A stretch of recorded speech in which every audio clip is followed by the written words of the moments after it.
Janine Ndimubandi, un des membres de la Commission nationale du dialogue interburundais CNDI, a d'abord passé en revue l'historique des périodes électorales au Burundi depuis l'an 1961 jusqu'en 2015.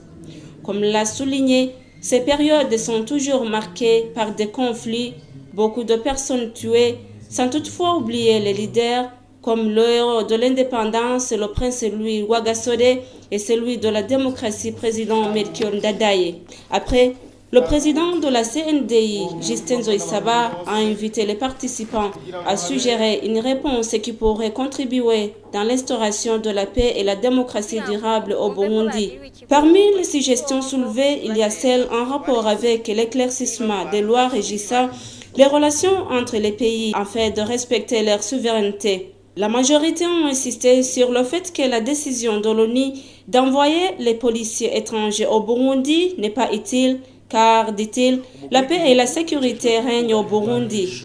D'autres intervenants ont signalé qu'il faut toujours passer par la voie des urnes pour accéder au pouvoir et ne pas contredire la volonté du peuple. Mettre en application des sanctions sévères contre les présumés putschistes, car la non-application des lois est la source d'instabilité.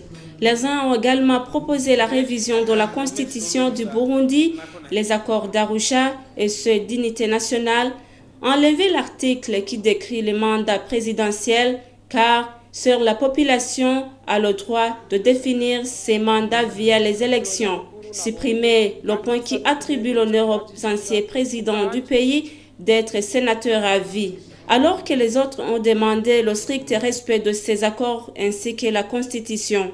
En plus, la non-utilisation des listes bloquées dans les élections, la mise en application d'une commission nationale chargée de lutte contre la ségrégation ethnique et la collecte des témoignages provenant des personnes âgées qui ont assisté des périodes électorales lointaines pour renseigner les Burundais sont également parmi les solutions données. Les participants ont demandé que les résultats du dialogue interburundais soient donnés une place importante dans la résolution des conflits burundais, mais également rencontrer les Burundais qui sont actuellement à l'étranger.